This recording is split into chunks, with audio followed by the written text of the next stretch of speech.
I mean, you have a system where you have people that could jump on this kind of stuff. I mean, there's always lawyers, there's paralegals, assistants, and how do you keep track of how much value per person is coming in, or particularly per lawyer coming in, to justify hiring more or the overhead cost of having somebody? How do you calculate their rate and to you, to the public, and all that kind of stuff? There's so many ways to go about doing that, and I mean, one simple way that I don't use, but I see a lot of firms use is, what is your book of business? How many clients can you bring in? Can you cover your own salary at least? And can you cover some of your paralegal salary? So that happens when larger firms, some firms who have wanted to acquire us, they would ask those questions as well, right? Like, if you're able to bring in this consistent kind of a revenue, then we're able to put a much higher cost, buy you out, and then you're able to service our firm completely, right? But I don't really like to think about it that way, because I feel like it's flawed in so many sense. Because what you do as an attorney, as a partner of the firm, whether you're attorney or paralegal or receptionist, the value you can contribute far exceeds just cases and process, right?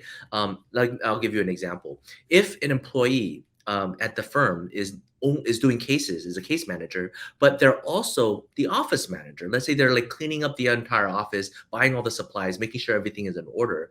If they're the accountant at the firm, they're doing all the bill keeping. Well, then that's actually multiple roles, right? And so you kind of have to evaluate what are all the things that they're able to contribute. And everyone is different. Some people might be a great account person and really bad at being a receptionist. So you don't want to hire that person to do the reception jobs as well as case management, right? And case management, some people are good writers, some people are good organizers, some people are good just talking to people. So you need to find out what their best specialty is in the firm, and then help do things that way, right?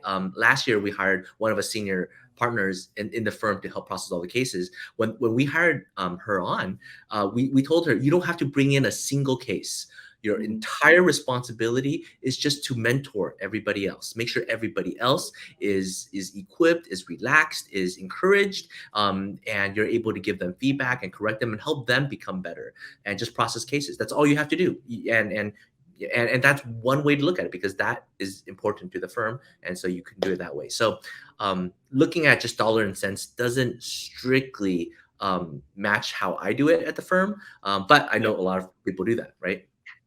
Yeah. I mean, like I saw this video online about this one business guy. Name is Alex Hormozy. He made like $100 million, and I mean, he's in the product of selling certain services and products and online marketing, all that kind of stuff. But he was saying you got to kind of think about the main, like how much your firm makes, and per this is actually how much your firm makes and their business makes, and the main employee that brings in per case.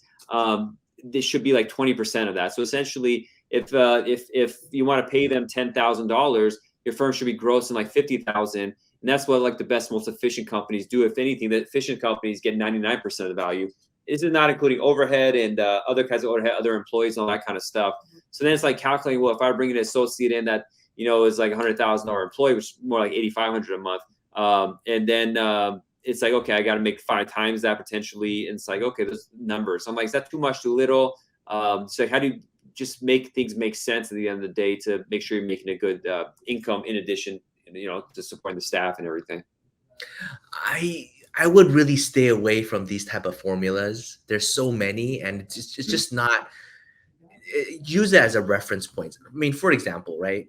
If you are going from a solo from 0 to 3, that equation just doesn't work for you, because let's say you're going to hire a receptionist, and that receptionist is making $15-20 an hour. If you're going from solo 0 to 3, then that $15-20 an hour is going to save you potentially 3-4 hours a day, right? You hire them for 4 hours, hopefully they could save you 5 to 6 hours. And is your 5 to 6 hours only worth, $120, right? Probably they will save you a lot more. And it's up to you as the owner, as the manager, to see what that role plays, right? That should be the core focus point, right?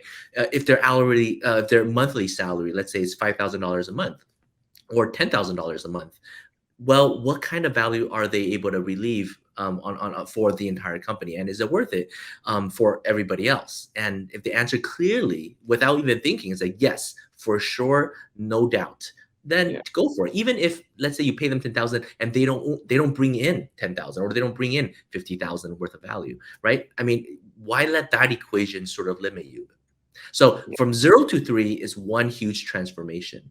And then from an employee of a small team, 3 to 10, that's another big transformation. And then from 10 to 30 is another system-wise transformation. And then from that point on, 30 to 100 is relatively the same. Once you hit 100, then it's a big change, but then it's from 100 to 300. So largely speaking, for most immigration firms, it's between the 0 and the 100 mark. And so a lot of solos go to get to 3 and they're very happy. And so it depends on where you want to be, right? I've And seen we see people. 3. Is this lawyers, associates, or does it include other staff, paralegals, and assistants? All, yeah, all employees, not just attorneys. But a lot of immigration firms, that when they run, they run in the sense that they don't have receptionists or paralegals, right? They just purely have other attorneys. And that's Mhm. one type of method, right? So you have 3 attorneys and that's it. You don't have receptionists because they don't get the job done like the attorneys. And so it's Yeah. much better to have partners. So I've seen so many different types of structure.